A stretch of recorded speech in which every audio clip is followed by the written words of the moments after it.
Enumeration form ಅನ್ನು ಹೇಗೆ ತುಂಬುವುದು? ಅರ್ಜಿಯ ಬಲಭಾಗದಲ್ಲಿ ನಿಮ್ಮ ಇತ್ತೀಚಿನ ಭಾವಚಿತ್ರ ಅಂಟಿಸಬೇಕು. ಅರ್ಜಿಯ ಎಡಭಾಗದ ಕಾಲಮನ್ನು 42 ವರ್ಷ ಮೀರಿದ ಅಂದ್ರೆ 1987ಕ್ಕಿಂತ ಮುಂಚೆ ಜನಿಸಿದವರು, 2002ರ ಮತದಾನದ ಪಟ್ಟಿಯಲ್ಲಿ ಹೆಸರು ಇದ್ದವರು ತುಂಬಬೇಕು. ಎಪಿಕ್ ನಂಬರ್ ಸಂಬಂಧಿಕರ ಕಾಲಂನಲ್ಲಿ ಹೆಸರು ತಪ್ಪಿಲ್ಲದ ನಿಮ್ಮ ತಂದೆ ಅಥವಾ ತಾಯಿಯ ಹೆಸರು ತುಂಬಬೇಕು. ಅಲ್ಲಿ ಕೇಳಿದ ಇತರೆ ಮಾಹಿತಿಗಳನ್ನು ತುಂಬಿ 2002ರಲ್ಲಿ ನಿಮ್ಮ ಹೆಸರು ಯಾವ ವಿಧಾನಸಭಾ ಕ್ಷೇತ್ರದಲ್ಲಿತ್ತು ಎಂಬುದನ್ನು ಮರೆಯದೆ ತುಂಬಬೇಕು. ನಂತರ ಜನ್ಮ ದಿನಾಂಕ, ಆಧಾರ್ ಸಂಖ್ಯೆ ಹಾಗೂ ಅರ್ಜಿಯಲ್ಲಿನ ಇತರೆ ಮಾಹಿತಿಗಳನ್ನು ತುಂಬಬೇಕು. ಎಡಭಾಗದ ಕಾಲಂ ತುಂಬಿದ್ದರೆ ಬಲಭಾಗದ ಕಾಲಂ ತುಂಬಬೇಕಿಲ್ಲ. ಎಲ್ಲಾ ಮಾಹಿತಿ ತುಂಬಿದ ನಂತರ ಫಾರಂ ಅನ್ನು ಬಿಎಲ್ಒಗೆ ನೀಡಿ.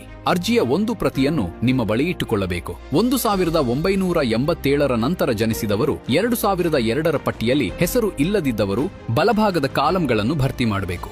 ಈ ಕಾಲಂಗಳಲ್ಲಿ ನಮ್ಮ ತಂದೆ ಅಥವಾ ತಾಯಿಯ ಮತದಾರರ ಚೀಟಿಯ ವಿವರಗಳು ಸೇರಿದಂತೆ ಇತರೆ ಮಾಹಿತಿಗಳನ್ನು ತುಂಬಬೇಕು. ಇಲ್ಲಿ ಯಾರ ಹೆಸರು ತಪ್ಪಿಲ್ಲವೋ ಆ ಹೆಸರನ್ನು ತುಂಬಬೇಕು. ನಾವು ನೀಡಿದ ಮಾಹಿತಿಯನ್ನು ಬಿಎಲ್ಒಗಳು ಮೊಬೈಲ್ ಅಪ್ಲಿಕೇಶನ್ ಮೂಲಕ ಅಪ್ಲೋಡ್ ಮಾಡುತ್ತಾರೆ. ನೀವು ನೀಡಿದ ಮಾಹಿತಿ ತಪ್ಪಾಗಿದ್ದರೆ ನಿಮ್ಮ ಹೆಸರು ಕರಡು ಮತದಾರರ ಪಟ್ಟಿಯಲ್ಲಿ ಬರುವುದಿಲ್ಲ.